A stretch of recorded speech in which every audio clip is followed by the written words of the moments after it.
Hello mga yots, magpaligo na pag kunitas yung yots kay ngano. So sige tagkis-kisan ni niya unya siya ligo bayot ang iyang ang tag-iya sige gligo unya siya way ligo hoy buyag. Mao nang ako siyang giligo yots diha rin ako siya ginaligo.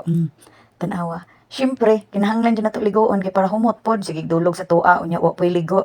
Ay kinahanglan ligoon jud siya yots mo ni ginain-ani nako siya yots. Kay ginagunitan ako diha okay.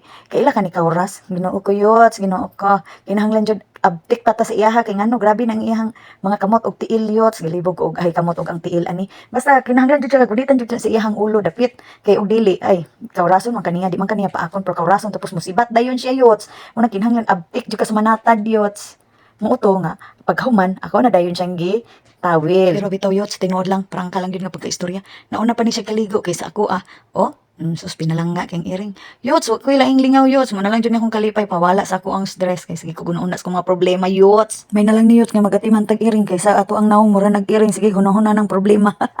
Mo to yots nga kinahanglan jud siya bloweron yots kay para maugas siya kay ano og dili na siya bloweron yots mag hairball na siya tapos mag hair fall na dayon o di ba para siyang na fall in love.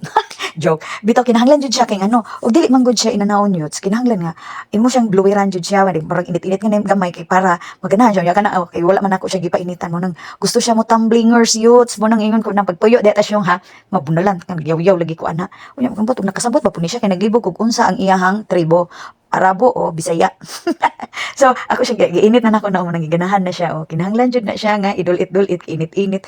Tapos, kinahanglan nga maana jud na ato ang iring o paligo. Kay ngano, lain po magdulog-dulog, di ra ba ni siya matulog sa tuluganan. Kay ngano, sa, iya jud yung higdaan, sa mga jud yung higdaan. Akong higdaanan jud ni siya mutapad og tulog. Ambisyosuhod, di po ni si Tasyong pod. Pero, love yarn. Siyempre yun, humanagod siya, uga na siya.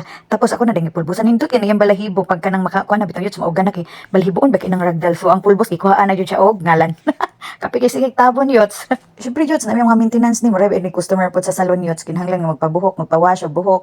Karon magpanil cutter na pod siya yots kay kaila ka ni kauras. Murag nakahuna-una lagi ko yots nga kuan ni siyang cutikan. Kaya ang problema lalaki man ni siya yots. Uy, nya basig mabayot ni siya ba ay Ginoo ko basig makuyog pa ni pang home service na ko yots. Na lisod na napatay ka trouble. Jo. Na siya tanan sa service Ginoo ko.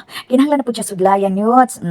Musod lagi tag customer kani pangato ang alaga ang lami kini siya buhok para buyag uy lami kay kumuton ni pagligo agoy Ginoo ko arang ka slim Ginoo ko kaniwang yots murag wa ipakaon tanawa humot na kaayo sus pagkahumot na jud kaayo 1/4 million liter bayot basta busog tapos nakaligo lami na kayong tulog so guys wala na gyud tay mahimo ani kay natulog na gyud siya naabot pa siya ng kilid-kilid Ay sus, di na naman ng baling. Bisan pag unsaon na matulog kay ano. Busog na siya tapos nakaligo tapos humot na kay siya. Di ba? Pilingon kayo sa kung higdaanan jud siya ning higda. Ganahan ka. Bayot. Kung si Sarah lisod kayo i-impeach. Parihara silang duha. Lisod kay sila i-impeach duha. Yots. Bisan pag unsaon, dyan ako siya butang dito sa iyang higdaanan. Gad mo balik, gad. Labay na lang ako iyang higdaanan.